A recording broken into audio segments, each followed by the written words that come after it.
Selamat siang nih wanita. Selamat siang Kolinda. Gimana ini kabarnya? Alhamdulillah baik Bu. Oh iya, katanya ini ya kita kegiatan ini mau coaching ya. Iya, coaching sama Pak Bu. Kira-kira Bu Anita dengan coaching ini ingin menukir penilaian bagaimana ini Bu? Yang sesuai alur kita Bu. Beritanya alur kita mulai dari tujuan, identifikasi, kemudian rencana aksi dan juga tanggung jawabnya. Sesuai alur kita enggak nanti coaching saya itu Pak? Oh begitu. Kira-kira yang ingin kompetensi Bu Anita kembangkan dalam kegiatan coaching ini apa nih? Saya mungkin itu kan sering saya tuh nggak fokus ya Bu saat ngobrol dengan orang lain gitu. Saya ingin fokus untuk mendengarkan aktif ya, dari kompetensi mendengarkan aktif yang ingin saya kembangkan. Oh yang ingin dikembangkan itu lebih ke spesifiknya itu Mendengarkan aktif ya. Nah, selain itu mungkin ada indikator atau tujuan pengembangan yang ingin dicapai itu seperti apa? Saya ingin fokus dalam mendengarkan aktif itu nanti. Saya ingin fokus ke apa yang dibicarakan, diceritakan oleh coaching. Iya, kemudian iya yang dikembangkan seperti itu. Ya silakan Pak. Selamat siang Pak Unggul. Yang kita Nggak sengaja ya kita ketemu di sini Pak ya. Ya kita bisa saling cerita gitu loh Pak. Ya. betul. Ya mungkin Pak Unggul mau cerita Pak. Bu, kapasitas saya itu sebenarnya ada hal yang saya pikirkan Bu, di sekolah itu. Saya kalau lihat anak-anak saya yang sekolah itu, saya kadang berpikir kalau mereka lulus itu mereka bisa kerja nggak ya, atau bisa melanjutkan ke kampus ya gitu. Karena selama ini kok rata-rata banyak yang masih kembali ke rumah, nggak ngapa-ngapain di rumah gitu. Saya kok pikiran gimana supaya membekali anak-anak ini keterampilan yang guna bagi mereka gitu. Gitu ya Pak. Pak Unggul ini ya di SD SMK berkebutuhan khusus ya Pak ya. Ya, saya di sekolah luar biasa. Sekolah luar biasa. Jadi anaknya yang berkebutuhan khusus gitu ya Pak ya. Jadi ingin melihat anak-anak yang seperti itu. Kira-kira Pak Unggul inginnya tujuannya ke depan apa Pak? Tujuan saya ke depan tuh inginnya setiap lulusan dari sekolah luar biasa ini memiliki keterampilan vokasi yang bisa berguna bagi kehidupan dia untuk kemandirian mereka seperti itu. Jadi Pak Unggul ingin menyiapkan siswa berkebutuhan khusus di sekolah Pak Unggul dengan membekali keterampilan vokasi ya Pak. Kemudian untuk ukuran keberhasilannya kira-kira Pak Unggul pengennya yang seperti apa?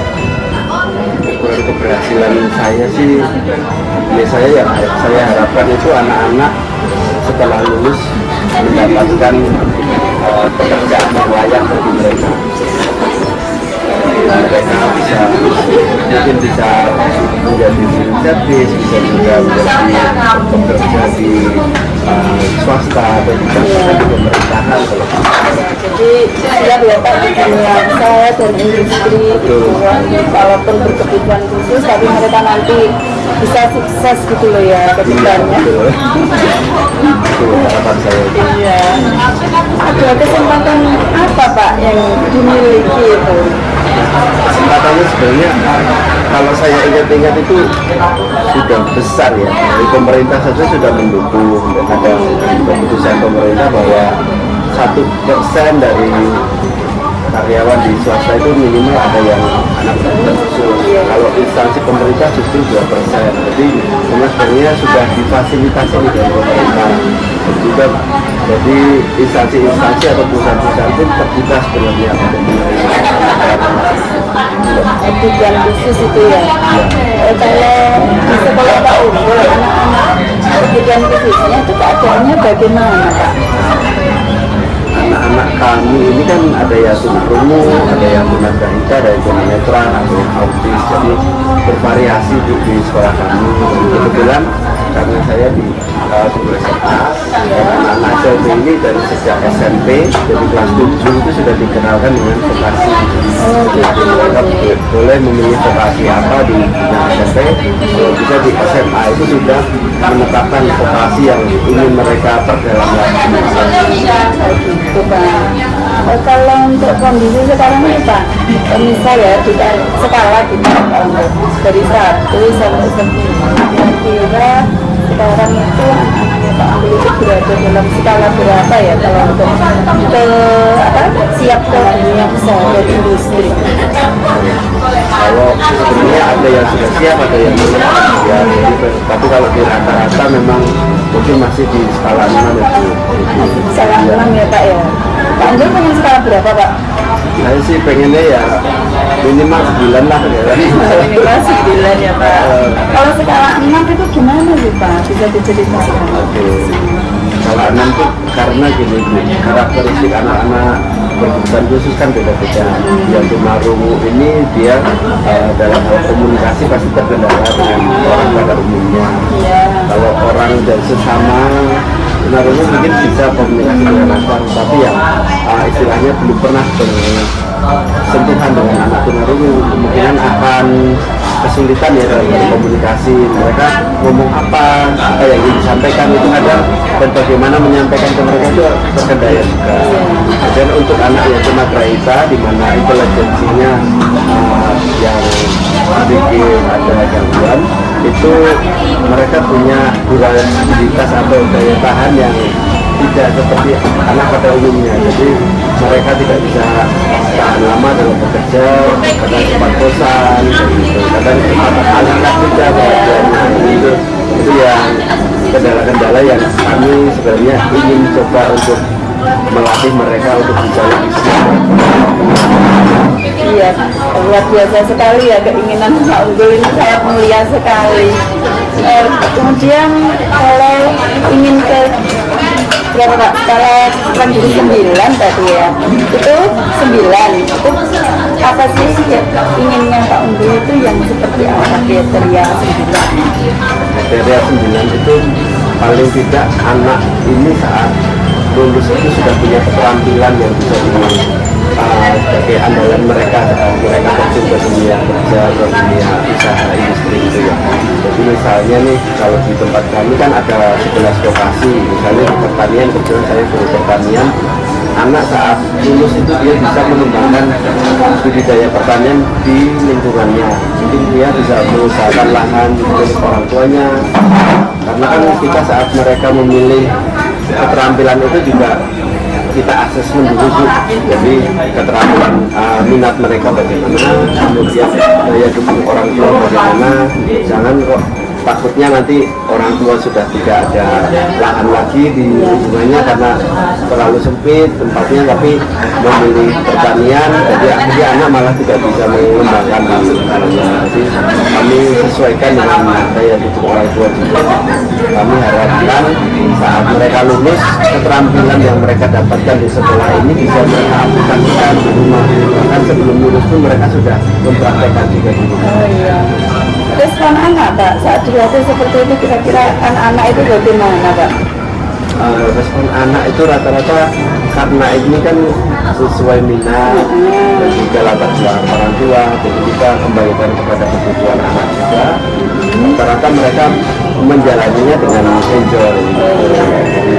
Jadi saja memang karena keterbatasan daya tangkapnya ataupun daya tahannya, jadi kami harus benar-benar mendampingi. Karena kan kadang ada yang kipi, dimana mereka motoriknya terganggu seperti itu, kita harus mendampingi dan menyeleksi tugas-tugas apa yang cocok untuk anak tersebut. Iya Pak, kadang walaupun dibalik keterbatasan itu ya Pak ya, itu tapi kan kadang punya peluang ya Pak ya. Peluang yang dimiliki mungkin ada Pak, peluang yang dimiliki bisa diceritakan Pak. Baik, peluangnya saat ini memang kebetulan di tempat kami di pertanian ini kami kan mengembangkan pertanian organik, jadi kami agak meminimalisir, kalau bisa tidak menggunakan sama sekali ya pestisida. Jadi kami benar-benar mengembangkan dan memperkenalkan anak tentang pertanian organik, dan ini mereka karena ini dari hal-hal yang organik tidak berbahaya itu yang menjadi bahkan jadi nilai positifnya mereka, hasil produksi mereka pun nilainya pun lebih istilahnya lebih memiliki nilai ekonomi lebih tinggi gitu ya. Kemudian kalau mereka kemampuannya mungkin terbatas untuk pekerjaan berat, kita mengarahkan pada pekerjaan yang ringan, misalnya pertanian itu kan masih berbau dengan alam, jadi kita mencoba mengembangkan pertanian keterampilan ekoprim bahkan untuk anak pertanian sendiri. Jadi mereka tetap mengenal daun, tanaman, tapi diaplikasikan dalam sebuah kain. Oh, luar biasa sekali ya Pak. Saya tertarik tentang ekoprim itu Pak, itu yang seperti apa sih Pak? Ekoprim itu sebenarnya mirip Pak Tumpang, bukan batik, karena kita hanya istilahnya mencetak daun-daun pada sebuah kain. Prosesnya itu ada dua macam, ada yang steaming, ada yang bonding. Kalau steaming ini biasanya kami sesuaikan bagi anak tunarungu karena menggunakan benda-benda yang panas ya, jadi ini berbahaya untuk anak tunagrahita. Tapi kalau untuk anak tunagrahita kami lebih mengarahkan ke bonding, di mana dipukul-pukul tekniknya, tetapi itu selain menghasilkan produk yang menarik, tetapi juga ini juga bisa buat terapi untuk anak-anak. Jadi terapi untuk fokusnya anak, kan tadi anak tunagrahita mudah teralihkan, fokusnya anak ini bisa untuk melatih arah tujuan. Oh gitu ya Pak ya. Produk-produknya seperti apa sih Pak? Contohnya yang sudah kami kembangkan. Jadi di sekolah kami kembangkan ada kolaborasi antar koperasi. Jadi kalau ekoprim nanti setelah hasil kain ekoprimnya jadi kita lempar ke tata busana. Di tata busana nanti diproses lagi menjadi sebuah tas, dompet, ataupun baju sekaligus bisa. wah bagus sekali ya. Kolaborasi. Nanti di tempat lain kita menggunakan transfer foto ke kayu palet. Itu juga kolaborasi antara vokasi perkayuan dan juga desain grafis di sekolah kami. Itu anak tunarungu, tunagrahita bisa saling kolaborasi.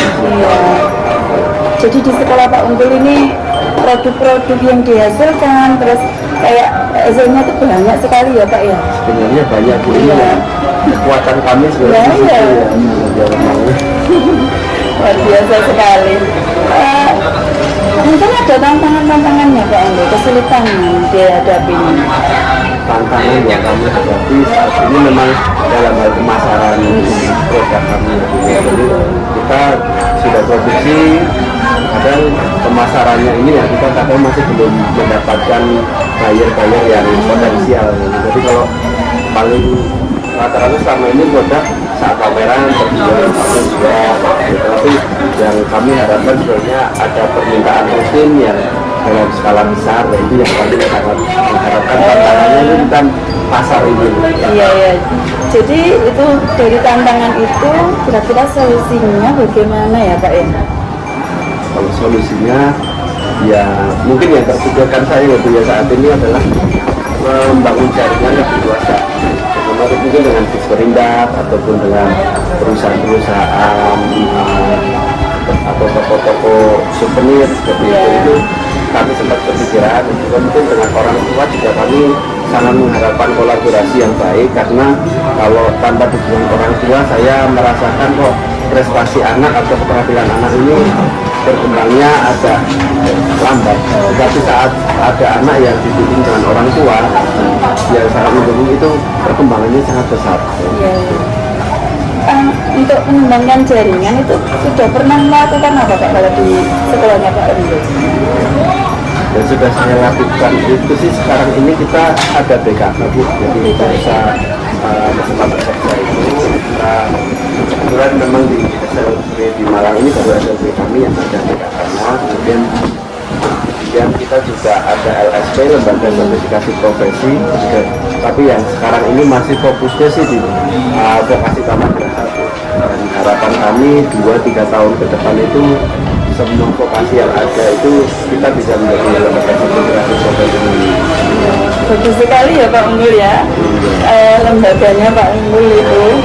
Kemudian kan terkait untuk mencapai anak kebutuhan khusus tadi ingin Pak dikembangkan, dimasukkan ke siap ke dunia industri, ke dunia usaha.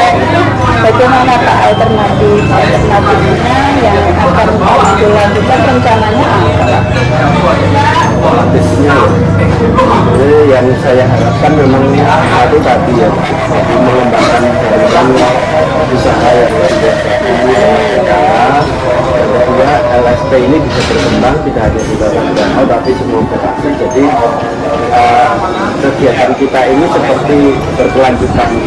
Kita sudah melatih dari sejak SMP, kemudian kita sudah mencarikan lapangan kerjanya, sebelum mereka masuk ke dunia kerja, mereka sudah tersertifikasi. Jadi perusahaan pun tidak ragu lagi saat menerima anak-anak kami, karena sudah ada sertifikat yang bisa dipertanggungjawabkan. Karena ini sertifikat keluarnya dari asal sertifikat dari sekolah saja. Oh gitu Pak. Sudah banyak ya Pak ya yang anak-anak dari sekolah Pak Unggul itu yang sudah terjun ke dunia kerja atau usaha gitu misalnya? Sejujurnya sudah cukup banyak untuk saat ini. Hanya saja memang masih di taraf ke inisiatif ya, saat ini banyak. Tapi untuk beberapa ada yang di konveksi juga ada, bahkan ada di instansi pemerintah juga. Sekolah kami sendiri juga kami menerima dari anak-anak ini itu kami puji Tuhan sudah mulai banyak. Itu ya Pak, luar biasa sekali loh. Jadi Pak Unggul tadi rencananya ingin mengembangkan jaringan, kemudian agar LSP-nya juga tetap berkembang dengan berkelanjutan, gitu ya Pak ya.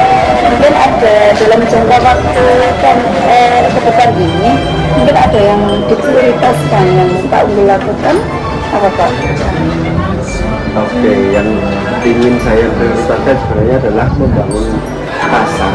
Jadi produk-produk anak kami ini bisa kami promosikan, mungkin kayak dari transfer ke kayu ini bisa kami pasarkan ke kafe-kafe seperti tempat kita ada. Kemudian Ekoprin bisa dipromosikan ke tempat-tempat wisata seperti itu. Ini kita mengangkat nilai dari produk tersebut, di mana produk ini bukan produk asal-asalan tetapi karya dari anak-anak yang spesial seperti itu. Jadi kami ingin mengangkat story-nya dari produk tersebut sebenarnya. Iya. Pak pasti itu banyak itu ya Pak, agar tercapai dengan baik itu banyak pihak-pihak yang mungkin bisa membantu, ada Pak? Iya, jadi yang Siapa saja mungkin bisa diceritakan? kalau saya merasa kalau yang ada yang bisa membantu itu orang tua ya. Jadi terutama di situ karena tanpa dukungan orang tua murid saya juga kurang yakin bisa terus berkembang karena anak-anak kan waktunya lebih banyak di rumah ya daripada di sekolah. Kemudian dari sekolah juga yang mendukung dan antara setiap guru itu juga sangat membantu kami untuk mengembangkan potensi anak kami. Kemudian dari dunia usaha dan industri ini juga kami sangat membutuhkan dan mengharapkan istilahnya mereka bisa melihat bahwa ada anak-anak kami yang juga memiliki hasil karya yang tidak kalah dengan produk lain. Bagus sekali Pak Unggul, idenya itu luar biasa sekali loh Pak Unggul, sudah ke depan gitu loh arahnya ya. Jadi tadi untuk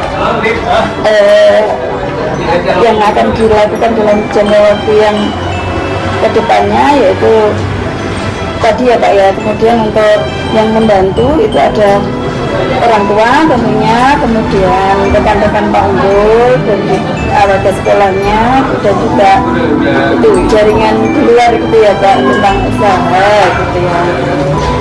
Kemudian kira-kira bagaimana ini komitmennya Pak Unggul ke depannya ini untuk melakukan itu? Komitmen saya sebenarnya simpel sebenarnya. dalam kalau bisa 1 minggu kami mempromosikan ke satu instansi atau satu kafe atau satu perusahaan produk-produk anak. Jadi kita konsisten mempromosikan karena kan fokus saya kepikirannya kalau meningkatkan pangsa pasar. Kalau ada pasar pasti ada produksi dan semakin banyak produksi anak keterampilannya akan semakin terlatih. Jadi kalau produksi terus tapi tidak bisa terjual produknya kita juga bingung karena uangnya tidak bisa berputar gitu ya. Nanti mau kemana Pak? Itu produknya mau dipasarkan ini? Ya, kita mungkin masuk ke kantor ini minta satu spot untuk memajang produk anak, mungkin memajang produk lain kopi atau memajang hiasan dinding Kira-kira kapan nih Pak bisa dilaksanakan sama Pak Umar? Saya berharap secepatnya saya koordinasi sama teman-teman tim kewirausahaan sekolah, saya juga tim koordinator setiap keterampilan juga kami akan melakukan. Gitu ya Pak ya. Nanti saya tunggu ceritanya dari Pak Unggul ya Pak ya. Siap, Kayaknya Pak. kapan lagi Pak? Seminggu lagi Pak? Seminggu lagi Pak. Oke. Saya juga nggak sabar ini Pak. Iya. Pak Unggul sampai di titik sekarang ini, apa sih yang Pak Unggul rasakan setelah kita berbincang tadi Pak? Saya rasanya kok apa ya, kayak menemukan ide baru sebenarnya. Kalau sama Mbak Anita yang tadinya tidak kepikiran, oh iya kok ternyata tuh masalah saya itu di bangsa pasar. Jadi kok kita belum menemukan pasar yang tepat, karena kalau tanpa pasar pun kita jadi nggak termotivasi untuk pengaruh konsumen. Kita banyak pasar, kita banyak permintaan, banyak produk yang kita hasilkan, anak-anak juga sering praktek, sering praktek, akhirnya jadi semakin terampil. Artinya mereka mungkin bisa ini jadi usaha rumah tangganya, juga mereka lebih terampil saat masuk ke dunia kerja. Jadi saya ada ide yang belum terpikirkan tadi. Terima kasih ya Pak. Iya, sama-sama Pak. Planningnya Pak Unggul itu luar biasa sekali, ya sekali tujuannya untuk anak-anak berkebutuhan khusus ini. Terima kasih ya Pak Unggul. Mungkin nanti kita bisa ketemu lagi ya Pak ya. Saya tunggu ceritanya Pak. Terima kasih. Oke, Bu Anita, setelah melakukan coaching ini ya, bagaimana ini indikator setelah atau potensinya ingin dikembangkan lagi setelah kita melaksanakan kegiatan coaching ini? Iya. Tadi saya kan sudah berusaha mendengarkan aktif ya dengan apa yang dengan coaching dengan Pak Unggul tadi. Iya. Ini saya pengen mengembangkan lagi itu maksudnya setiap jawaban dari Pak Unggul itu saya dengarkan dengan seksama gitu loh Bu Kolinda. Fokus mendengarkan apa yang dibicarakan Pak Unggul itu dengan detail gitu. Sampai seperti itu lah. Ya, terima kasih ya Bu Anita. Kalau berdasarkan pengamatan saya ya, dan yang ingin dikembangkan kompetensinya itu lebih ke fokus arah pembicaraan ya, sehingga kita sama-sama konsentrasi dan menemukan solusinya dari masalah kuncinya Bu Anita yaitu Pak Unggul. Nah, tadi sudah bagus sekali tingkat konsentrasi dan fokusnya. Mungkin yang ingin dikembangkan ya itu jam terbangnya ya mungkin ya. Jam terbangnya untuk melakukan kegiatan coaching baik dengan rekan sejawat ataupun dengan orang lain ataupun dengan siswa mungkin ya seperti itu. Tapi yang perlu saya berdasarkan catatan itu Mbak Anita sudah bagus. Kemudian mungkin dari segi menatap atau lebih fokusnya tadi juga kegiatannya, kontak komunikasinya, mukanya, mimik, deskripsinya itu juga sudah bagus ya. Tinggal memanfaatkan atau memeta-metakan bentuk pertanyaan yang perlu dikembangkan dari coaching kita, sehingga akan terjadi alur cerita itu sesuai dengan runtutan ya. Tidak kembali lagi dari identifikasi, kembali lagi ke tujuannya, memetakan kata-kata itu sehingga kita akan lebih fokus untuk coaching hari ini. Terima kasih Ya. Mbak Linda. Nah sekarang perasaannya Bu Anita bagaimana nih setelah coaching ini? Saya lega ya Bu ya, sudah berlatih coaching ini bisa belajar mendengarkan kreatif, bisa lebih fokus gitu. Mungkin nanti yang selanjutnya itu yang perlu saya kembangkan lagi itu mau menyampaikan pertanyaan yang lebih berbobot mungkin ya Bu ya. Oh, berarti sudah peningkatan ya mungkin setelah Baik. kegiatan apa itu setelah coaching ini Benita belajar kompetensinya itu ingin fokus, kemudian setelah saat coaching ini Benita ingin berkembang lagi ini kompetensinya betul sekali, ingin mengajukan pertanyaan-pertanyaan berbobot. Selamat ya, kita selalu semangat untuk belajar coaching hari ini. Ya, baik. Terima kasih Bu Linda, Pak Ibu. Ya, sama-sama Pak Benita.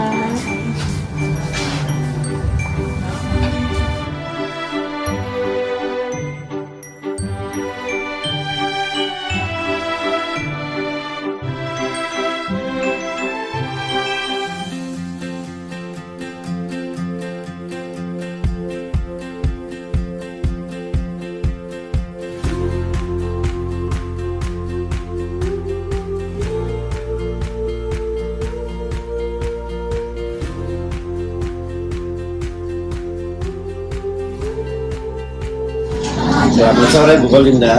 Selamat sore nih Pak ya. Ini dengar-dengar Bu Kolinda mau ini ya, coaching ya katanya.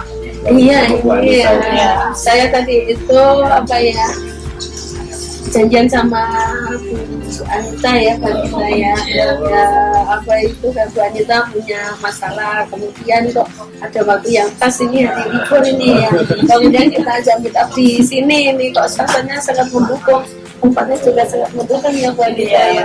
Jadi syukurlah nanti kita bisa berkumpul ini ya. Iya ya.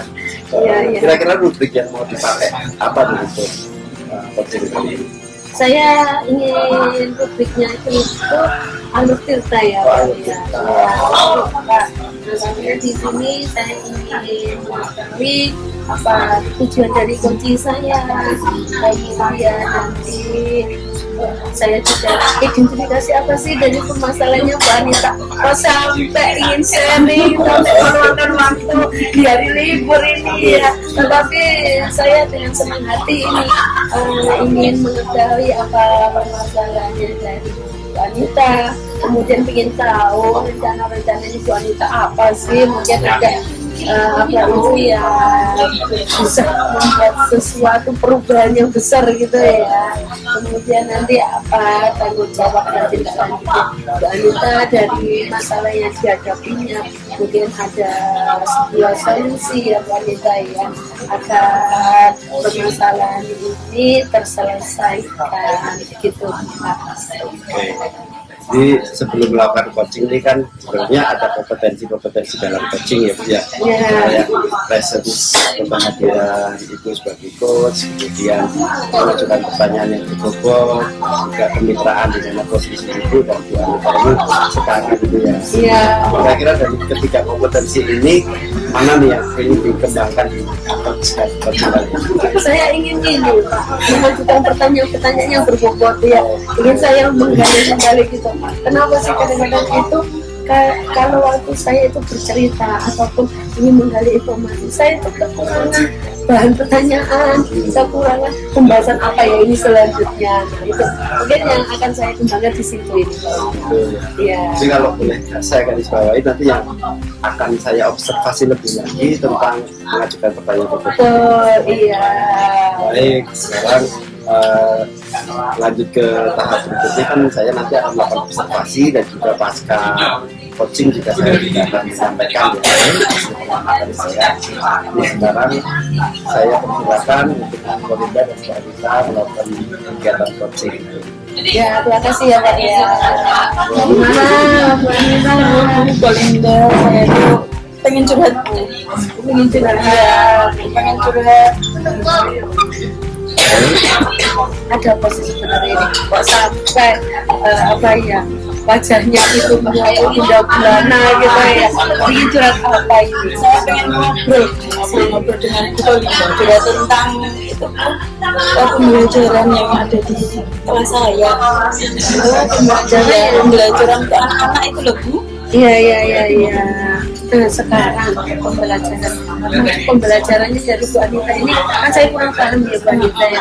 Mungkin Bu Anita bisa menjelaskan ini kenapa dengan pembelajarannya Bu Anita ini. Kan besok itu loh Bu, anak-anak itu kan mau belajar tentang kegiatan ekonomi itu, kegiatan produksi, distribusi dan konsumsi. Dan saya ini bingung kira-kira pakai metode pembelajaran apa gitu loh yang cocok untuk Nah kalau Bu Anita sendiri merasa nyamannya itu pakai metode apa? saya tuh sebenarnya biasanya saya kan sering ceramah di selama ini lah, anak-anak itu kok aktif banyak yang itu ramai. Saya pengen mengubah metodenya itu agar anak-anak itu bisa aktif, bisa memahami dengan baik, dan juga saya paling penting itu pengen menanamkan karakter pelajar Pancasila ke anak-anak. Kira-kira bingung saya metode apa yang cocok untuk anak-anak. Gitu ya. Iya, metodenya yang cocok bagi anak-anak. Selama ini Bu Anita itu kan sudah melakukan metode ceramah ya. Mungkin Bu Anita punya keinginan ingin merubah metodenya itu metode yang seperti apa? Metode yang itu yang mendorong anak-anak itu untuk aktif gitu loh, aktif bisa berkelompok, dan juga dengan metode itu nanti karakter anak-anak itu juga terbentuk, tidak hanya materi saja, karena kan kalau ceramah gitu hanya materi saja itu loh rasanya itu, tapi karakter anak-anak kok kurang. Yang saya rasakan begitu di kelas saya. Iya, karakternya anak semuanya.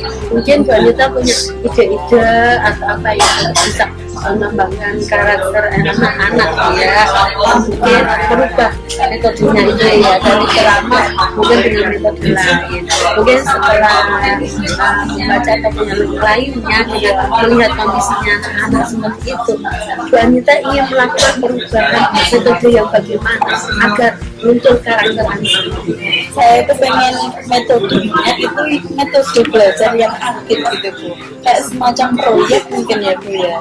Jadi anak-anak itu lebih cenderung tergali potensinya, pemahamannya, kemudian juga karakter anak-anak yang tertuang dalam profil pelajar Pancasila itu bisa masuk ke anak gitu loh Bu. Oke ya, berarti kan Bu Anita punya ingin sesuatu keberhasilan ya untuk anak-anak didik kita. Nah, kurang keberhasilan yang bagaimana ini yang ingin Bu Anita capai? Ini sebenarnya yang saya fokuskan itu, saya pengen anak-anak itu memiliki karakter pelajar Pancasila yang beriman dan bertakwa seperti itu, kemudian kreatif, mandiri, terus berkebinekaan global seperti itu, yang tertuang dalam profil pelajar Pancasila itu loh. Saya pengen anak-anak itu seperti itu, mempunyai karakter itu. Ya kan juga memiliki sesuatu tingkat keberhasilan yang ingin dicapai ya, sesuai dengan profil pelajar Pancasila. Apalagi ini ada kurikulum merdeka juga ya Bu ya, sangat-sangat berguna sekali ya. Nah, kira-kira setelah Bu Anita mempelajari itu, kesempatan-kesempatan apa ini yang bisa diambil ya dari teknik-teknik atau selama proses pembelajaran yang Bu Anita lakukan ini? Ini anak-anak bisa didorong untuk mandiri, biar untuk menanamkan keimanannya anak-anak, juga akhlaknya terhadap teman-teman, sesamanya, kemudian agar anak-anak itu menjadi kreatif dan juga bisa menghargai, kemudian punya wawasan yang global gitu loh Bu. Iya begitu ya, berarti memang cenderung ke karakternya. Iya, karakter. Iya, mungkin ada kesempatan yang lain mungkin ya Bu ya, selain dari proses pembelajaran, mungkin dalam event-event tertentu apa mungkin yang bisa Bu Anita gali dari kesempatan-kesempatan itu. Mungkin saya akan mengembangkan semacam proyek, kan anak-anak itu di kelas saya itu aktif-aktif sekali, jadi mereka punya potensi gitu loh, potensi untuk dikembangkan, diarahkan ke pembelajaran yang lebih ke karakternya. Saya ingin menerapkan semacam proyek untuk anak-anak agar anak-anak tergali karakter profil pelajar Pancasila. Proyeknya itu seperti apa ya Bu Nita? Pembelajaran berbasis proyek mungkin Bu, lebih tepatnya.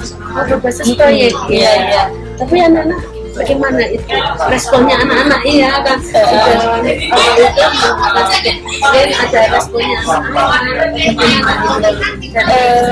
kalau pembelajaran berbasis proyek ini kan untuk kelompok gitu, biasanya dibentuk kelompok gitu, anak-anak saling bekerja dengan kelompoknya. Jadi responnya itu pernah saya coba sebelumnya itu kan pakai metode lain tapi bukan proyek kelompok juga, itu anak-anak kayak saling bekerja sama, karakternya itu lebih terbentuk gitu. Dan mereka juga dengan sharing dengan teman itu lebih memahami pelajaran, jadi pengetahuannya oke, karakternya oke gitu. Berarti anu ya sudah terbentuk ya itu ya anak semakin meningkat proses belajarnya, kemudian karakternya juga sudah mulai muncul ya dari yang Bu Anita lakukan pembelajaran berbasis proyek ya. Menurut Bu Anita ini ya dari skala yang kira-kira sekarang Bu Anita berada di skala mana ini? Kalau ini masih jauh ya Bu ya, di skala 7. Masih di skala 7. Mungkin ada upaya-upaya apa ada skala 7 ini mungkin bisa naik atau bagaimana? Iya, di skala 7 ini kan saya merasa pembelajarannya itu saya masih sering menerapkan kayak ceramah gitu ya. Anak-anak juga karakternya belum begitu terbentuk. Jadi saya pengen itu tuh saya menerapkan perubahan itu membuat metode pembelajaran yang dapat menggali karakter anak itu dengan proyek itu loh. Iya. Nah sekarang kita kan sudah berada di posisi level ya. Keinginannya Bu Anita itu di level berapa kira-kira ini? Pengennya ya di level maksimal ya Bu ya. Mungkin 90 lah untuk sekarang. Di level 9 ya. Nah sekarang Bu ini ya mohon maaf ya. Misalkan ya kalau anak-anak sekarang inginnya Bu Anita itu anak-anak di level 9 ya, dan itu kan sudah sangat bagus sekali ya.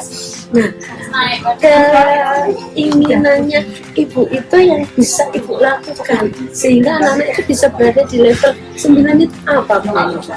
Saya ingin itu mendorong anak agar mereka itu bisa mandiri kayak gitu ya Bu, bisa kreatif, kemudian karakter agamanya juga bagus, dan juga gotong royongnya dengan teman juga bagus, kemudian punya kebinekaan global yang bagus. Jadi saya pengen tadi membuat proyek tadi. Mungkin saya boleh tahu ya ini ya bentuk proyeknya yang Bu Anita inginkan itu bagaimana? Ya, saya pengen itu karena di lingkungan sekitarnya anak-anak itu orang tua mereka kebanyakan kan berdagang. Jadi saya itu pengen membuat semacam market day itu mungkin ya, market day ya. Jadi anak-anak kan itu juga berhubungan kebetulan dengan materi produksi, distribusi, konsumsi, kegiatan ekonomi itu kan. Nah, jadi saya pengen membuat sebuah market day untuk anak-anak itu proyeknya. Marketingnya itu kegiatannya dalam bentuk apa ini? Saya kok tertarik ini ya dengan marketingnya Bu Anita ini ya. Jadi mungkin anak-anak nanti diajari untuk berjualan ya, belajar berjualan, berwirausaha. Temanya mungkin saya akan mengambil kewirausahaan yang cocok dengan materi ini ya. Jadi anak-anak nanti sebelumnya kan diberi penjelasan dulu, melakukan demonstrasi agar anak-anak memahami materi tentang kegiatan ekonomi. Kemudian setelah itu anak-anak saya mendorong untuk melakukan kegiatan kewirausahaan dengan market day itu dengan berkelompok, membuat kelompok. Jadi mereka nanti menjual barang-barang dengan memanfaatkan sumber daya alam yang ada di sekitarnya, misal makanan kayak gitu ya. Terus nanti dari situ mereka akan belajar tentang proses kegiatan ekonomi, produksi, konsumsi, distribusi gitu. Gitu ya. Itu dari market day itu, menurut ini saya kekuatan apa yang bisa diambil dari kegiatan itu? Kegiatannya mungkin anak-anak akan menjadi timbul profil pelajar Pancasilanya juga. Terus kemudian anak-anak ini kan aktif. Bagian di kelas saya itu kan muridnya itu laki-laki aktif, jadi mereka kan itu lebih karakternya aktif-aktif semua. Jadi mungkin kalau diarahkan ke sebuah proyek, potensi mereka itu akan lebih tergali, karakternya juga terjaga gitu. Kemudian di sekolah saya kan juga mendukung sarana prasarananya untuk melakukan kegiatan berbasis proyek itu juga mendukung.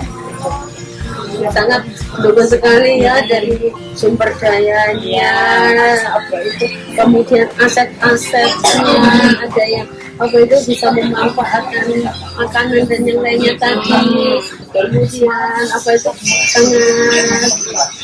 berhubungan sekali kegiatannya Bu Anita market day dengan proses pembelajaran ini, jadi berkesinambungan bagus sekali. Nah, jadi itu semua mungkin Bu Anita punya hambatan-hambatan sendiri atau yang kesulitan yang lainnya, mungkin itu bagaimana itu? Hambatannya itu ini Bu Kolinda, kan kelas saya itu jumlahnya itu banyak sekali, 37 itu. Kemudian kebanyakan yang dominan itu anak laki-laki, jadi mereka kan cenderung rame gitu kalau tanpa diarahkan. Jadi saya tantangan saya dalam menerapkan proyek itu diterapkan ke kelas gemuk itu loh, nanti itu bisa berhasil atau tidak, itu tantangan saya. Tantangannya itu ya karena jumlah kelasnya gemuk ya, belum anak laki-laki ya, jadi anak laki-laki aktif sekali, tetapi cocok dengan market ini gitu ya. Mungkin solusinya bagaimana ini Bu Anita? Mungkin saya perlu memanajemen kelas ya, mengelola kelasnya dengan baik, harus punya kemampuan untuk memanajemen anak-anak, mengarahkan mereka. Kemudian mungkin juga dibentuk kelompok-kelompok dengan anggota yang seimbang gitu loh, jadi anak-anak lebih tertata, nanti juga tidak ramai di kelas, walaupun dalam jumlah kelas yang banyak, tapi anak-anak yang melakukan praktek ini bisa terarah. Iya, manajemen kelas ya, sangat bagus sekali. Iya. Sudah punya rencana-rencana ya untuk manajemen kelas. Dari manajemen kelas ini apa Bu Anita tujuannya agar kaitannya dengan marketing, dengan proses pembelajaran dan yang lainnya. Mungkin rencana ke depannya atau tujuan rencananya Bu Anita itu siapa ya? Iya, kalau dengan manajemen kelas ini kan cenderung lebih terarah, jadi diharapkan nanti proyek yang saya lakukan market day itu bisa berjalan dengan lancar jika kelompoknya direncanakan dengan bagus. Terus kemudian langkah-langkah yang dari market day nanti saya penuh dengan perencanaan gitu loh.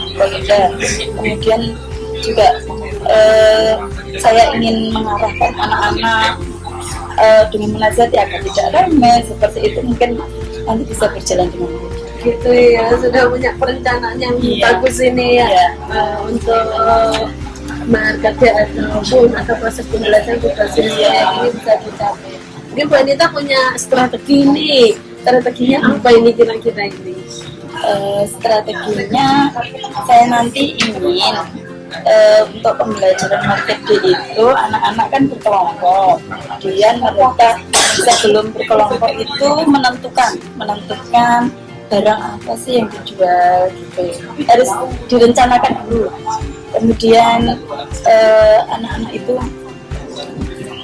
diarahkan membentuk itu lebih kayak semacam poster mungkin ya, untuk menentukan harganya, mendesain itu barang dagangannya. Kan nanti rencananya itu harganya itu kan saya terapkan di luar kelas, jadi untuk konsumennya itu anak-anak dari kelas lain. Jadi kan ada meja-meja gitu Bu, mungkin tiap kelompok itu ada mejanya sendiri. Jadi anak-anak nanti biar mendesain mejanya sendiri-sendiri gitu, kemudian memberikan poster atau kata-kata sehingga banyak anak-anak dari kelas lain itu tertarik. Jadi mereka semakin bersemangat juga. Ya, berarti membuat anak yang lebih kreatif ya, dengan mendesain poster-poster, kemudian apa itu ada menu-menunya, sehingga anak tidak kesulitan ya itu. Jadi sangat bagus sekali itu ya, strategi yang sangat bagus sekali itu Mbak Anita. Iya, menuju kewirausahaan. Iya Bu. Terus mungkin ya dengan marketing itu kan anak-anak dari segi saya kan pengen menanamkan karakter profil pelajar Pancasila. Profil pelajar Pancasila kan seperti yang kita tahu kan ada 6 aspek ya. Yang pertama itu kan beriman dan bertakwa kepada Tuhan Yang Maha Esa. Itu mungkin nanti dari kegiatan marketing itu tergalinya itu kan kalau beriman dan bertakwa kepada Tuhan Yang Maha Esa, berakhlak mulia, itu kan anak-anak itu ingin memiliki akhlak dengan agamanya dan juga ada dengan sesamanya. Mungkin kegiatan dengan berdoa sebelum dan sesudah melakukan kegiatan kan itu juga bisa terjadi. Kemudian dengan membuat kesepakatan kelas sebelum proyek marketing ini itu bisa mendorong anak-anak untuk menghargai temannya. Jadi akhlak mulianya juga bisa terjadi. Kemudian dengan anak-anak kan didorong untuk itu mendesain kelompoknya ya, barang dagangannya itu kreatifnya juga tergali. Kemudian untuk dari segi mandiri anak-anak kan belajar berwirausaha, terus kemudian dia juga mandiri untuk belajar mempelajari kegiatan ekonomi itu. Kemudian dari segi bernalar kritisnya nanti mungkin saya akan itu membuat kayak lembar kerja. Jadi di situ nanti akan diidentifikasi mana yang apa kegiatan produksi yang mana, konsumsi yang mana, distribusi yang mana yang telah mereka lakukan.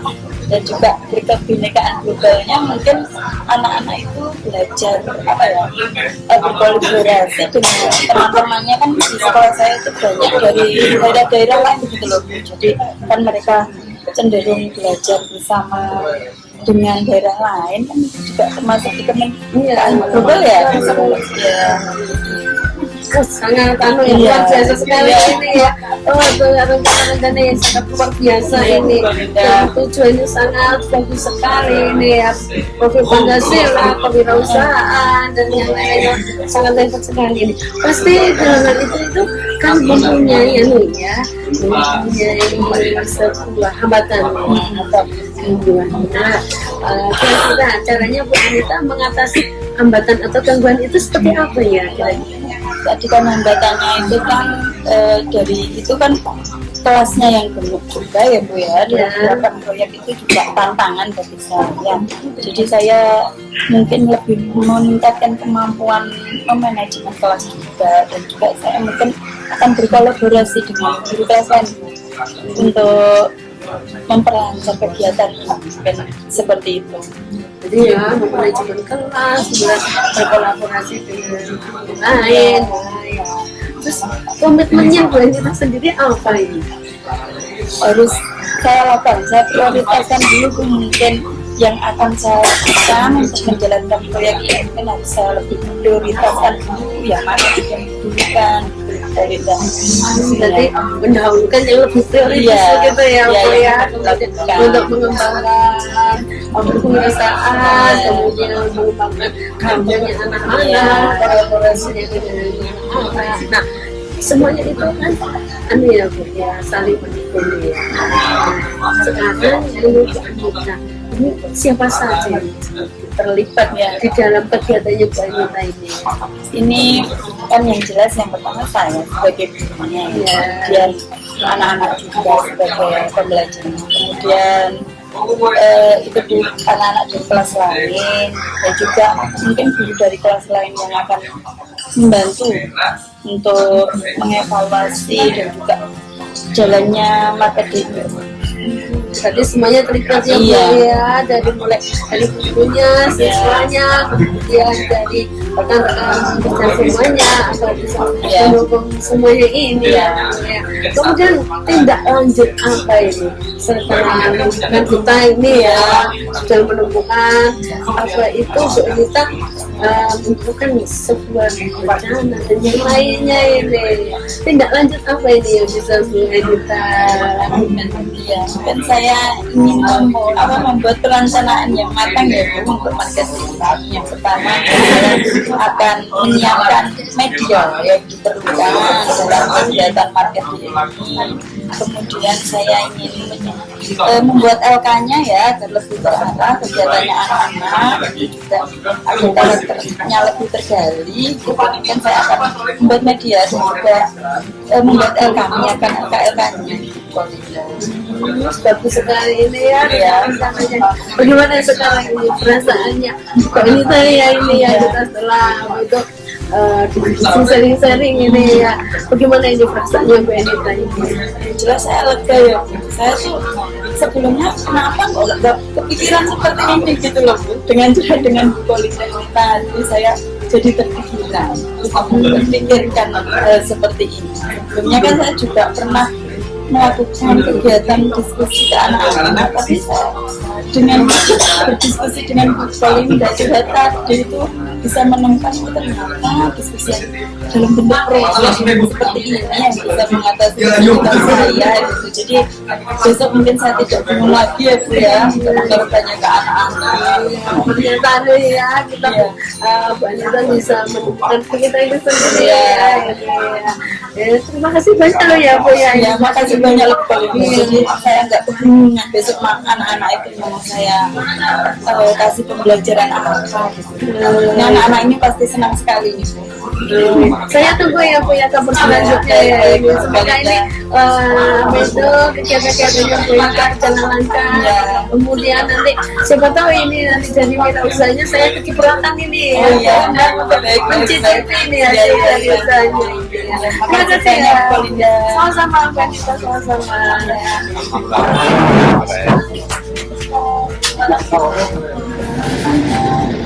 Wah, ya, luar biasa sekali Bu Kolinda dan Bu Anita tadi coachingnya.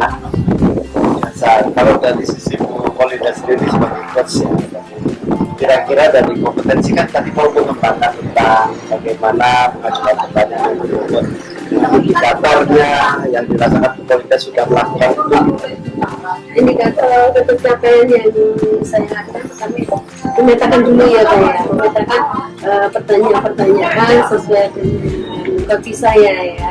Kemudian yang saya kembangkan itu adalah apa yang dibicarakan sama kakak saya, kemudian saya mengambil poin-poin yang inti itu, kemudian baru saya kembangkan untuk sebagai pertanyaan pemantik sehingga itu kalimatnya ya, coaching saya itu menemukan solusinya sendiri tanpa kita bantu memunculkan solusi yang dari diri kita, sehingga kita harus menjaga diri kita agar tidak memberikan solusi, biar dari coachingnya sendiri aja yang memunculkan solusi itu sendiri berdasarkan pertanyaan pemantik atau pertanyaan pokok dari saya. Luar biasa. Jadi saya mengamati memang sudah luar biasa banget, mengalir sekali coachingnya tadi. Dan saya lihat kontak mata antara coach dan coaching ini terus terjaga, jadi komunikasi pun berjalan dengan baik. Ya, bisa searah ya. Jadi saya amati dari tadi adalah bahwa setiap coaching menyampaikan sesuatu, Ibu Kolinda sebagai coach itu selalu menggarisbawahi apa yang sudah disampaikan. Dan itu benar-benar satu poin yang positif ya, untuk bisa lebih dikembangkan lagi, karena jadi komunikasi itu tidak terputus karena ada pengantar dari apa yang sudah disampaikan, kemudian masuk ke materi yang lain, misalnya dari tadi langsung masuk ke SWOT misalnya, apa ya, dari skala masuk ke SWOT, dan itu sangat manis gitu ya, perpindahannya itu sangat bagus itu ya. Jadi kalau saya di sini mengamati sudah sangat bagus. Dari fokusnya itu kepada Bu Anita, dari Koji juga sudah berkembang juga ternyata gitu ya. Gitu. Kemudian gini, kompetensi apa lagi nih yang setelah Ibu Kolinda bisa mengajukan kembali ke Bogor, kompetensi apa lagi nih yang ingin dikembangkan dalam hal bersih? Kompetensi yang ingin saya kembangkan itu ya itu dari segi apa ya, presence atau kehadiran. Iya, saya kehadiran itu mungkin ingin saya kembangkan ya, karena kita akan terbentur oleh waktu, oleh pekerjaan dan yang lainnya, sehingga sering menunda-nunda kunci kita itu untuk bertemu gitu ya. Mungkin dari situ dari seringnya latihan, dari seringnya bertemu, mungkin nanti bisa menjadi teman atau rekan sejawat yang bermanfaat bagi teman-teman kita, bisa memecahkan atau membantu memecahkan solusi dari teman-teman kita, sehingga kolaborasinya untuk mencapai tujuan pendidikan yang berdasarkan Pancasila, perkara Pancasila sesuai dengan ini bisa tercapai. Yang mana kita hanya mumet sendiri, tetapi dengan adanya kegiatan coaching itu bisa membuka wawasan kita. Biasa sekali. Terima kasih itu sudah diberi kesempatan saya jadi pengamat dari kegiatan coaching Kolinda dan Suanita. Semoga kita semua bisa semakin mengembangkan kompetensi kita dalam hal coaching kita. Terima kasih untuk waktunya. Sampai ketemu lagi di pertemuan yang selanjutnya. Sama-sama Pak.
Iya, saya Mbak.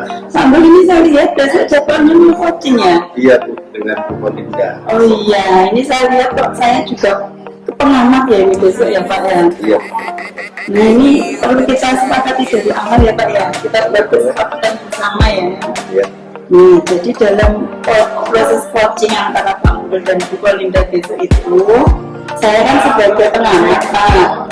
Ini nanti saya ada 3 poin yang akan saya amati, yaitu pra-coaching, saat coaching, dan juga pasca coaching. Nah untuk pra-coaching ini Pak, ini saya pengen tanya jawab dengan Pak Unggul. Iya. Yang pertama ini kira-kira nanti publik penilaian seperti apa sih Pak yang kita inginkan dalam Pak Unggul dan Bu Kolinda ini coachingnya? Baik Bu Anita, terima kasih. Jadi besok rencana saya ingin coaching dengan Bu Kolinda itu menggunakan alur Tirta. Oh, sesuai alur Tirta ya Pak? Iya, sesuai. Ya. Di alur Tirta itu kan ada tujuan, kemudian identifikasi, terus rencana aksi dan tanggung jawab. Nanti saya lihat dari itu ya rubutnya. Iya. Baik Pak Anggo. Ini untuk besok ini kira-kira kemampuan coaching apa, kompetensi apa yang ingin dikembangkan sama Pak Anggo? Nah, ini Bu Anita, saya itu ingin mengembangkan kompetensi tentang mengajukan pertanyaan yang berbobot Bu Anita. Begitu, pertanyaan yang berbobot. Kira-kira kompetensi pertanyaan yang berbobot itu spesifiknya seperti apa yang ingin dikembangkan? Jadi kadang saya kebingungan harus bertanya apa ini untuk topik yang mungkin saya belum tahu besok bahas apa ya. Jadi paling tidak saya mau belajar untuk bisa menyarikan apa yang disampaikan oleh Koci atau dalam hal ini Linda, kemudian mengajukan pertanyaan-pertanyaan pemantik yang terbuka sifatnya sehingga Koci ini bisa menyampaikan apa yang ada dalam potensi yang ada dalam dirinya seperti itu. Oh begitu, berarti ini untuk detail indikator keberhasilannya itu mungkin seperti apa Pak? Indikator keberhasilan kami berarti kami mendapatkan solusi yang didapatkan dari pemikiran coaching itu sendiri. Kalau begitu, jadi nanti yang ingin dikembangkan pertanyaan berbobot yang tertuang dalam indikator keberhasilan di mana coaching nanti agar dapat untuk mencari solusi dari dirinya sendiri, dari diri coaching sendiri gitu guys. Baik seperti itu. Kemudian ini untuk yang kedua saya ingin mengobservasi proses coaching antara Pak Umbul dan Bu Linda. Besok ya Pak Umbul ya? Ya, baik. Kehadiran Bu Anita. Baik Pak Umbul. Ya. Terima kasih. Sama-sama Pak Umbul.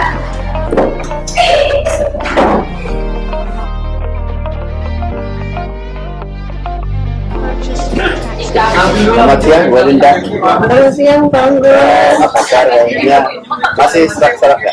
Iya, ini masih serak-serak ini. Tapi saya tetap harus semangat ini karena saya punya masalah ini yang harus ingin saya sharingkan, harus saya bagikan sama Pak Unggul ini. Mana nih? Tidak apa-apa tak apa ini. Apa longgar kok waktunya? Oh iya, terima kasih banyak loh Pak Unggul. Begini Pak Unggul ya, saya itu punya masalah, tapi masalah saya ini sebenarnya sudah terlalu berat. Tapi dengan diawali masalah yang berat, ini pasti akan menjadikan masalah ini menjadi berat, menjadikan masalah ini lebih apa ya? Ya masalah kecil kalau kita biarkan lama-lama juga besar ya Pak.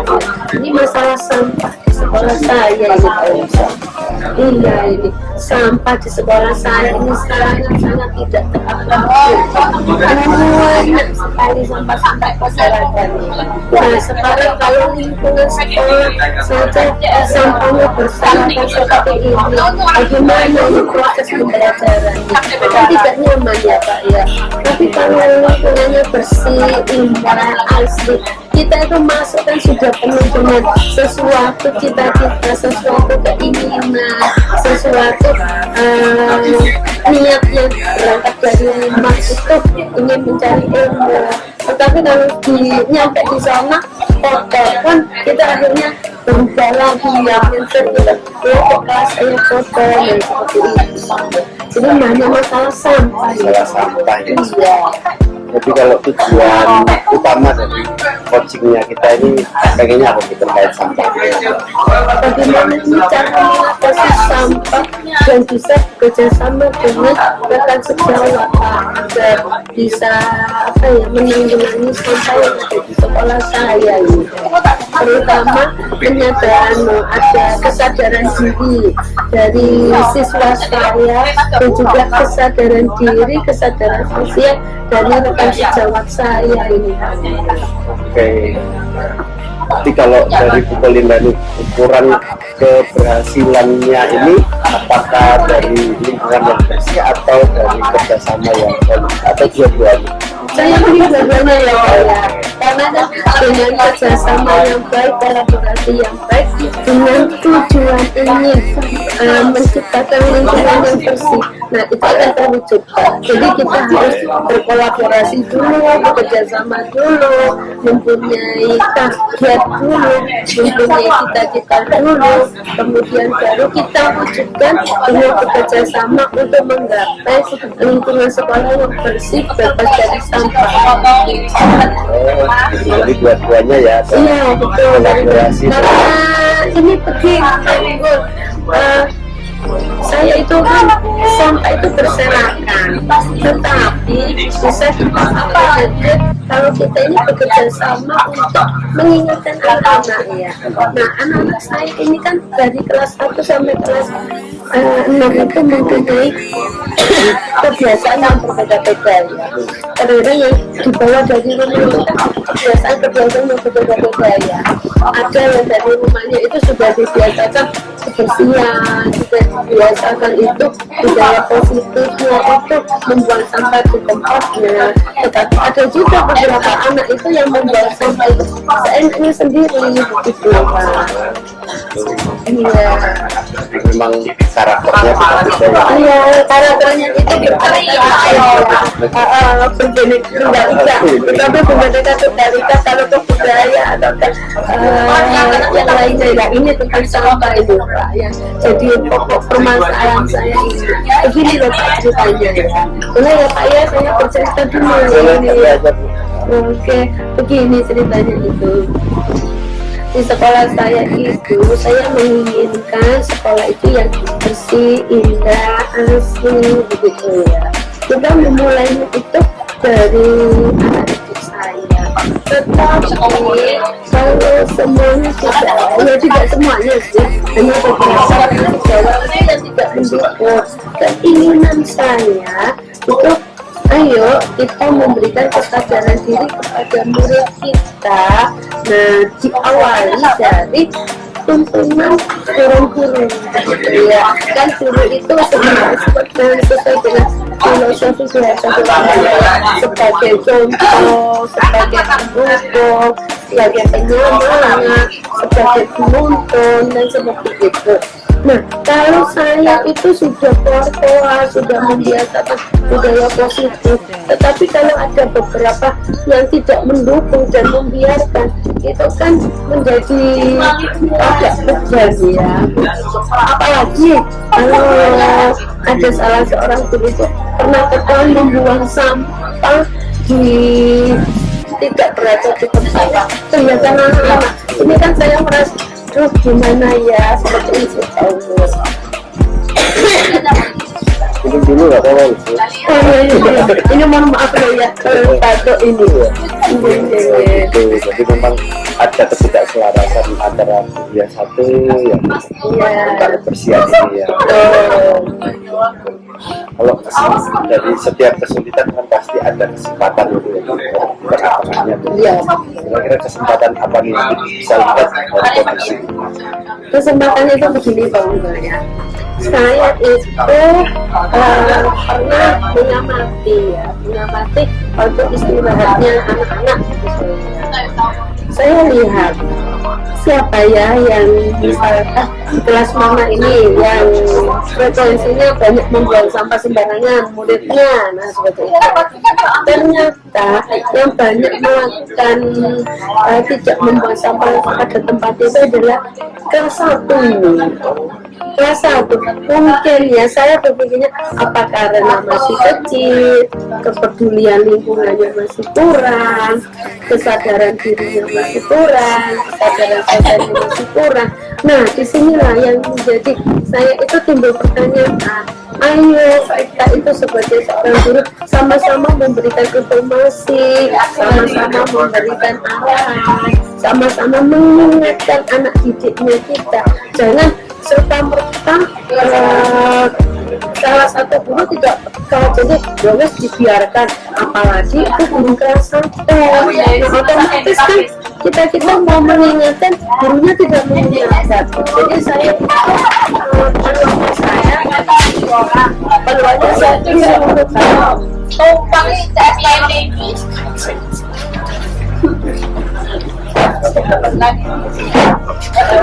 Jadi peluangnya saya begini, saya coba dari kelas saya dulu memberikan contoh yang baik ya. Saya memberikan arahan kepada anak saya, ayo kalau membuang sampah di tempatnya, kita biasakan itu tempat sampah sudah ada di depan kelasnya kita masing-masing. Ayo kita melakukan amal saleh setiap pagi, kita sama-sama bersama-sama semuanya memiliki sampah yang berserakan di dalam sekolah, begitu ya. Kemudian anak-anak juga saya bagi pikir di halaman sekolah untuk mengawasi siapa ya, kelas mana yang membawa sampah sembarangan, kemudian menegurnya dengan baik-baik, memberikan contoh yang baik, seperti itu. Wah, keren. Berarti ibu ini kayaknya sudah menjiwai guru penggerak nih. Kegiatan di guru penggerak kan kita biasanya memang dimulai dari diri sendiri ya. Nah, ini mulai dari kelas sendiri. Mulai dari saya mengambil lingkungan itu, kita lingkungan yang kecil dulu ya, sampai ke lingkungan yang kecil akan menjadi merambah menjadi besar. Jadi masalah sampah yang kecil agar tidak menjadi sebuah masalah yang besar. Iya, yang kecil-kecil dulu kita atasi seperti itu. Iya. Jadi semua yang sudah dilakukan itu tadi kira-kira sama tujuan itu kan tadi ada kolaborasi, keselamatan yang lain, kemudian kebersihan lingkungan. Kalau dari skala 1 sampai 10 kira-kira posisi ibu sekarang ini posisinya itu sekarang ada di posisi 6 ini. Posisi 6 itu. Iya, karena apa ya, itu kesadarannya masih kurang sekali ya. kalau dari sisi kekuatannya, tadi kan ada opportunity-nya ya, kesempatannya tadi dari kelas 1 masih bisa nih dioptimalkan. Dari kekuatannya sendiri apa nih yang dirasakan?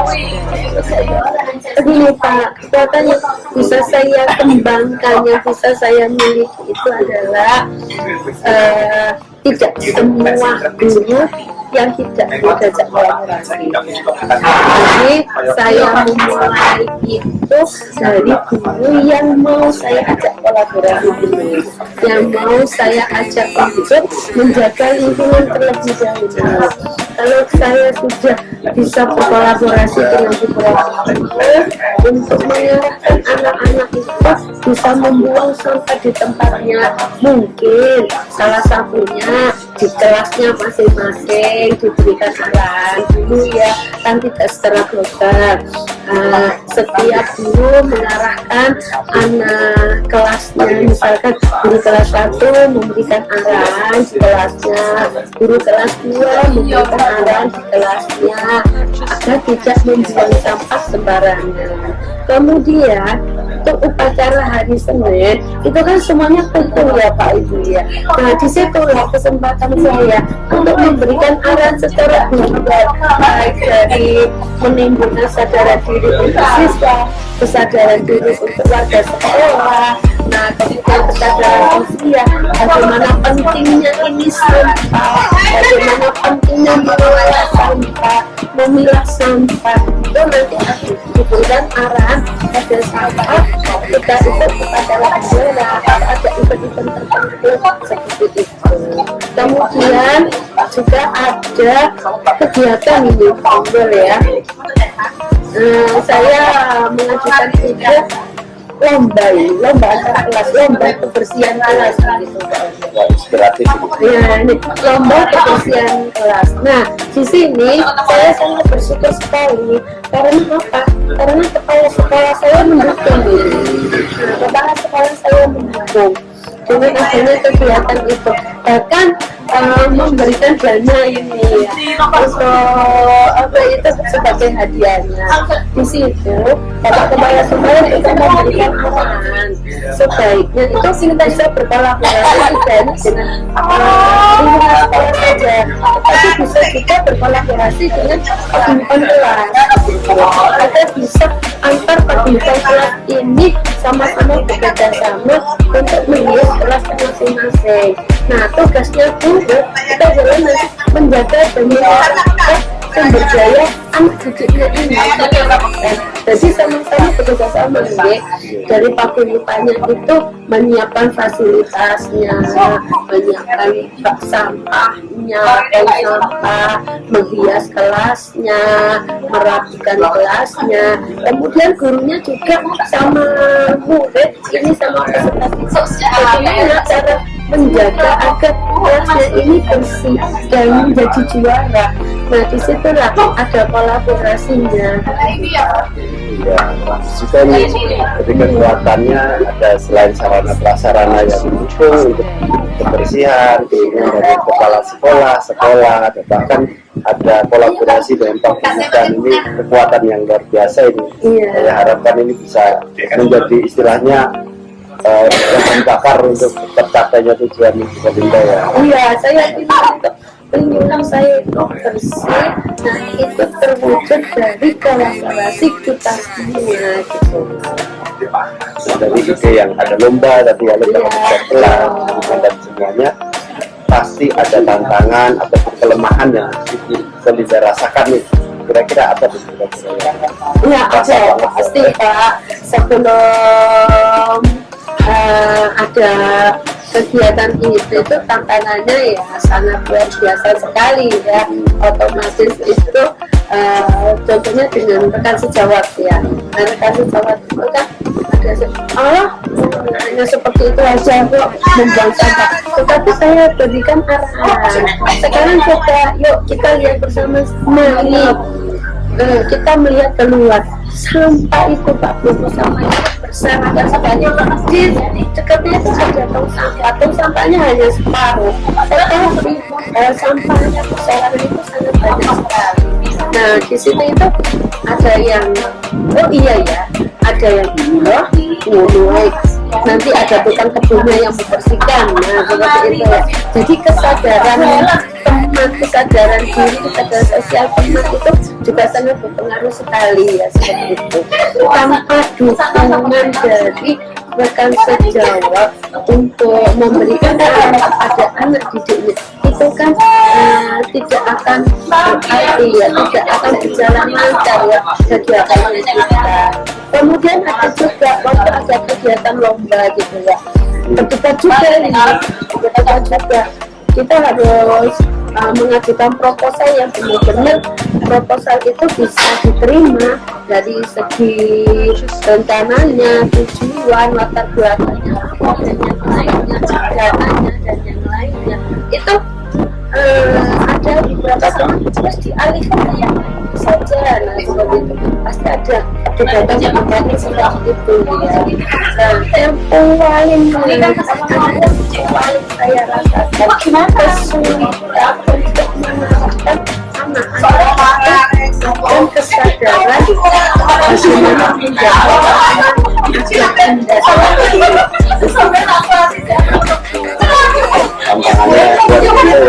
iya, karena kalau sejawat semuanya mendukung, kalau semuanya bisa berjalan. Ya, ini ada beberapa teman-teman sejawat yang tidak mendukung dulu. Semua ini kekuatan, dan peluang-peluang solusi yang serta terpikirkan untuk solusi selain lomba yang solusinya beginilah, simpel ya. Kalau saya itu sangat simpel ya, tetapi butuh kesadaran. Solusinya hanya begini, kita awali dari masing-masing kelas. Kelas kita mulai dari kelas 1 sampai kelas 6, gurunya itu memberikan arahan kalau silahkan dibuang sampahnya di tempat sampah. Kemudian mengikuti kan ada kesepakatan kelas ya. Nah kesepakatan kelas itu salah satu poinnya yaitu menjaga kebersihan. Apabila melanggar baru kita ingatkan kalau itu sudah melanggar kesepakatan kelas. Nah dari awal itulah kita bentuk sebuah kekuatan atau solusi agar sampah ini bisa tertangani. kesepakatan kelas guru antara guru memberikan arahan kepada anak didiknya, kemudian ada actionnya, kemudian ada tindak lanjutnya, sehingga nanti itu akan menyebar luas ya. Kalau dari anak kecil dari bangsa sudah usianya kelas 2 juga seperti itu. Nah, semuanya itu nanti kita wujudkan menjadi sebuah anak sisi kami. Dari rencana tadi membuat suatu komitmen pada kebersihan di kelas masing-masing, kira-kira ini akan dilaksanakan dalam jangka waktu berapa lama? Ini itu sudah saya lakukan ini, tetapi masih proses ya, kan belum berhasil ya. Ini masih proses ya, dan saya ini juga mempunyai rencana sampah-sampah ini saya biasakan selain menjual di tempat sampah, saya itu mengajukan ke kepala sekolah ada sampah organik dan anorganik. Iya, pemisahan gitu ya. Nanti dari situlah kita akan menjelaskan ke anak didik kita tentang sampah. Kemudian sampah itu misalkan dari botol-botol sampah kita manfaatkan, kita daur ulang, ataupun ya kalau misalnya kita kesulitan untuk mendaur ulang, kita jadikan anak jalan apa ya, dari segi apa namanya ekonomisnya ya, misalkan dari botol-botol kita kumpulkan jadi satu, kemudian nanti kalau memang sudah terasa agak banyak kita jual. Nah, dari ekonomi, dari segi keuangan jadi akhirnya nanti dari situ kalau sudah dapat uang dari penjualan pemanfaatan bisa dimasukkan ke kas sekolah gitu. Nanti dari kas sekolah mungkin kita buat acara apa untuk menghias kelas, ataupun juga dari kalau wadah terkumpul biasanya saya untuk anak-anak itu ada istilahnya makan bersama ya, dengan menu yang sehat. Mungkin bisa dari uang itu tadi kita manfaatkan sampah-sampah itu tadi. Simpel ini Pak, idenya simpel, tetapi bagi saya ini sangat mengganggu ya kalau tidak diambilannya sesebuah mungkin ya Pak ya. Proses ini. Tapi yang membuat besar. Kemudian kalau dari kegiatan ini ada nggak kalian yang cara mengatasi? Ada satu waktu ya, waktu pasti kita itu setelah sampai itu sudah jadi sampah organik, yang organik gitu ya. Kadang-kadang kita itu untuk ingin memisahkannya, mengambilnya itu loh ya. Kadang-kadang itu kemudian mengelolanya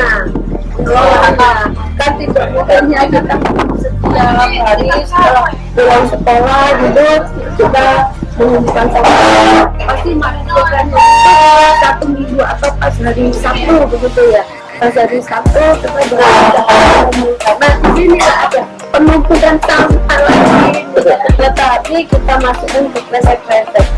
Itu bagaimanapun ingin membuatnya lebih ekonomis, ini yang juga sulit. Kiranya tindakan paksa.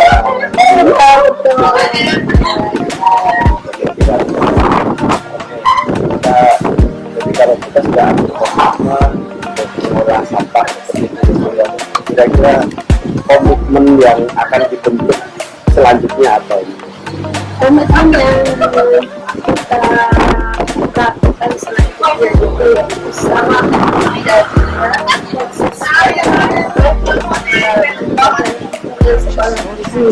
kemudian menjaga dari hasil perlombaan itu hasilnya itu bisa lebih baik, tidak menurun setelah lomba.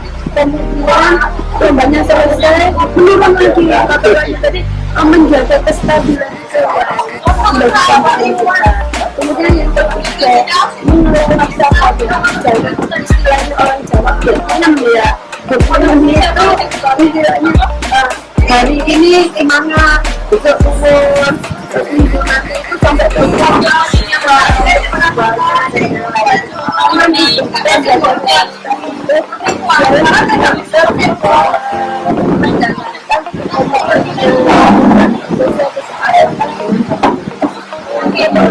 Komitmennya dari semua pihak itu. Seru ya ini ya, kita berbincang ini ya. Kerja perjuangan ini. Ya, perjuangan ini. Oke. Kita lanjut ya Bapak ya. Ya, monggo Pak. Terima kasih banyak loh ya. Hujan-hujan ini, nggak apa-apa ya Pak ya. Dari komitmen tadi kira-kira ya akan terlibat jasa atau tidak? Pasti terlibat. Pasti terlibat. Saya akan apa ya, membuat kemitraan itu dengan tukang kebun, menjaga kebersihan. Itu pasti. Saya ajak orang yang pertama aja itu adalah kemudian dari sosial itu adalah berjalan agar kita memberikan motivasi untuk tuntunan kepada anak didik kita, kemudian anak didik kita, kemudian pemangku pendidikan yang terutama adalah bapak kepala sekolah sebagai bentuk dukungannya kita, dan yang aku bukan Tidak. Hampir semua terlibat ya. harus itu karena apa ya, hal yang kecil dia akan menghasilkan hal yang luar biasa sekali. Itu Jadi memang karena ini adalah kebutuhan sekolah, jadi tidak sekali dari semua warga. betul sekali ya. Jadi kita sudah melakukan coaching ya, istilahnya ngobrol-ngobrol santai. Kira-kira setelah kita ngobrol-ngobrol ini dari solusi yang tadi kita sampaikan, kira-kira tindakan atau action plan akan dalam jangka waktu dekat ini akan dilakukan.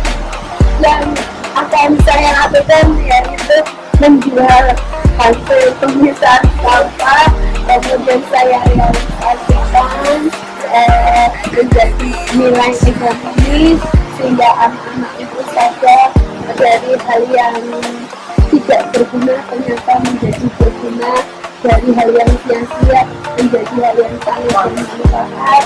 Kemudian kita membuat sebuah kesepakatan kalau kebersihan itu sangat-sangat berarti bagi kita.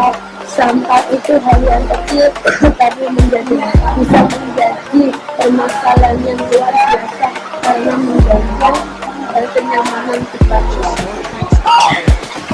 Jadi actionnya kayak istilahnya kalau motonya Bang Sampah dari sampah menjadi berkah gitu ya. Iya. Jadi sampah ini menjadi nilai ekonomis yang kita pakai untuk makan bersama dengan anak. Tetapi dari situ lah, hal yang kecil saya ingin memberikan kesadaran diri dan kesadaran sosial yang dibentuk dari budaya positif yang kecil yang membiasakan membuang sampah di tempatnya, tetapi nanti ada akhirnya dewasa nanti tahu hal yang kecil semuanya dimulai dari hal yang kecil akan menjadi dampak yang luar biasa untuk sesuatu yang Tentunya kita seru sekali. Saya sangat terinspirasi sekali dengan programnya Linda ini. Ya mungkin bisa saya terangkan juga mungkin di sekolah yang Linda ya. Terima kasih ya Pak Unggul ya. Ini saya tadi itu jadi dan ya, tetapi setelah kita cerita-cerita panjang lebar tidak menyangka kalau semuanya itu bisa saya temukan sendiri. Saya jadi permasalahan saya ternyata bisa saya temukan solusinya sendiri atas bantuan atau apa ya, bentuk pertanyaan-pertanyaan yang membuat saya itu termotivasi sendiri.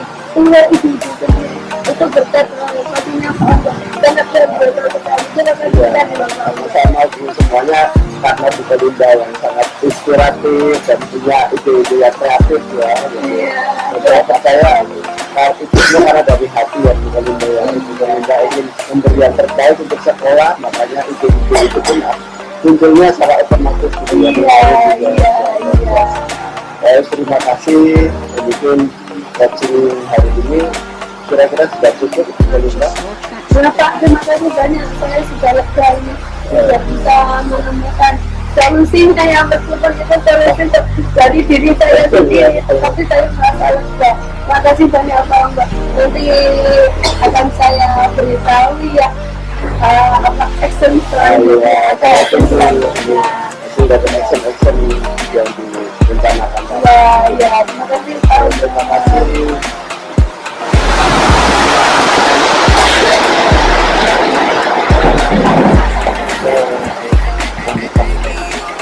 Ini seru sekali ya coaching, setelah mendengar coachingnya antara Pak Unggul dan Belinda gitu.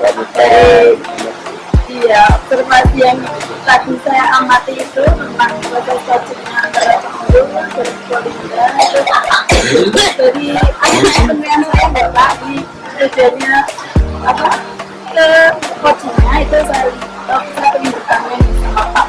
Saya perasaan melakukan coaching itu saya rasanya pertama dapat insight baru ya, bahkan dari coaching saya dapat belajar baru inspirasi untuk yang harus saya terapkan di sekolah saya. Kemudian dalam hal kompetensi menyampaikan pertanyaan yang berbeda yang saya ingin kembangkan, saya merasa terlatih di sini. Jadi gimana nih tiba-tiba bahas sampah saya harus ini istilahnya benar-benar mengamati dengan benar-benar apa yang disampaikan Belinda, juga saya mengambil intinya dan menyampaikan beberapa pertanyaan tematik untuk mengembangkan potensi yang sebenarnya belum ada yang dimiliki oleh Belinda. ya, baik. Untuk tindak lanjutnya gimana Pak? Pak kan sudah ada coaching mengembangkan memberikan pertanyaan yang berbobot kepada Belinda, kira-kira apa lagi yang perlu ditingkatkan dari latihan coaching Pak Belinda? Ya perlu saya tingkatkan mungkin intensitas melakukan coaching saya perlu tambah lagi ya supaya saya juga kami masih belajar soalnya jadi mungkin saya mulai belajar coaching kepada peserta didik saya juga saya juga supaya mungkin ada masalah-masalah yang mungkin belum terucapkan kita bisa mencari solusinya bersama bahkan menemukan masalah. Jadi saya lihat dulu Pak Unggul itu sudah luar biasa sekali, sudah pantas jadi coach. Saya malah pengen coaching sama Pak Unggul ini jadinya Belinda. Baik, jadi dari coaching antara Pak Unggul dan Belinda tadi saya melihat Pak Unggul itu dari indikator yang diinginkan Pak Unggul tadi kan ingin memberikan pertanyaan berbobot dengan romantis sehingga Belinda dapat menemukan solusinya sendiri gitu. Dan tadi saya lihat Pak Unggul itu bisa memberikan pertanyaan yang berbobot, dilihat bahwa pertanyaan yang diberikan itu bersifat terbuka ya, tidak tertutup. Jadi Belindanya juga bisa mengeksplor apa yang dialami yang dirasakan, sehingga secara tidak sadar Belinda bisa menemukan solusi dari permasalahan sampah tadi ya. Belinda ya luar biasa sekali. Oke, itu saja. Dan udah jadi coach. Terima kasih.